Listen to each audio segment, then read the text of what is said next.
So many of you were interested in how my journey went from Budapest to Cochin, so I will try to quickly sum up the process. Also, I'm going to show you the neighborhood where we are currently staying in Fort Kochi and the Airbnb that we are renting before we could move into a rental here. So, as coronavirus hit us last year, India has basically locked down completely and banned foreigners from entering the country for quite a long time. Even now, the types of valid visa which would allow you to enter are very specific. So, as I could not come with a simple e-visa nor a tourist visa that you could normally get online, I had to inquire at the Embassy of India in Budapest what are my options to come. We got engaged in last June, and with me moving to Kerala, we want to get married as soon as we can. So the embassy asked us to collect invitation letter from Dilip with the intention to marry me, document proof of both of us being unmarried, and we had to get them apostilled by our home country's Ministries of Foreign Affairs. And also I had to get mine translated from Hungarian to English. Collecting these papers took us about a month or so, and after that I could apply for the entry visa, which I got in 1 week from the embassy. And finally I could purchase my flight ticket to Cochin. I flew from Budapest to Cochin via Dubai, and both in Budapest and Dubai airport, the check-in ladies had to double check with the flight manager if I'm actually eligible to enter India with this visa.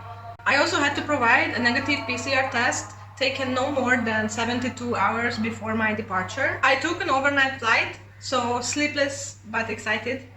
I arrived to Cochin in the morning of Monday, 29th of March. Here they also checked my entry requirements and took a sample for PCR testing at the airport. And I haven't heard about them since then. So most likely it was also negative, which means self-monitoring for 10 days, no quarantine for me. And I haven't developed any symptoms since, so I guess it should be okay. From the airport, we came directly to the accommodation, which I'm going to show you now.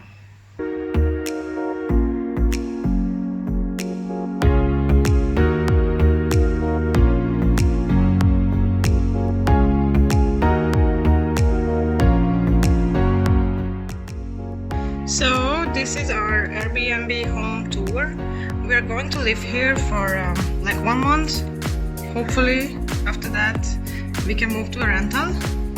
If you enter, this is the place you get into. It's like a whole dining room, living room. We have 2 bedrooms, but we're not going to use one. It's called the storeroom by the owners right now. We have a fridge, which is okay. It also has a freezer shelf in it. And if you come towards the end of the corridor, there is a kitchen. It's like this. We have some storage, an induction cooking board, sink, microwave, the kettle, and there is an exit to the balcony, which is pretty nice. So this is the view.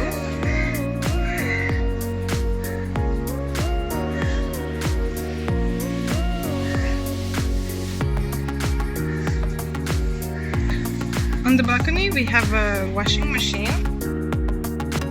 Also there is a sitting area. And from the entrance you can also go into the bedroom. This is our bedroom.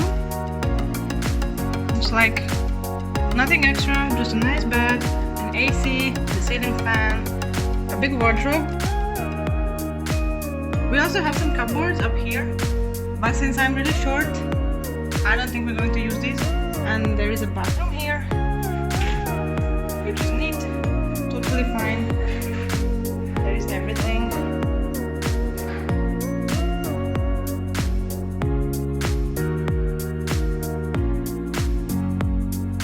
We are staying in Fort Kochi now, which is the westernmost part of the city. It's right at the open ocean. It is a historical village, can be also called as Old Kochi, together with Matancherry district. This part of the city you can only reach via bridges or boats, and it is surrounded by the sea. Fort Kochi was originally a fishing village. You can still see the Chinese fishing nets being used till today. Also, Vasco da Gama was the first one to reach India from Europe by sea, and he died in Kochi. There are old houses here in Fort Kochi built by the Portuguese, the Dutch, the British in these colonial periods. Vasco da Gama was also buried here for like 15 years in St. Francis Church before his remains were returned to Portugal. It is a very nice, beautiful district, normally with a lot of tourists walking around.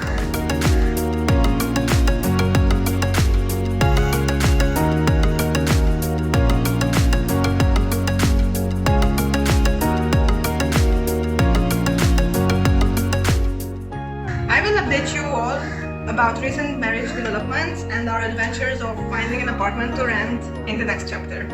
Stay safe and see you soon!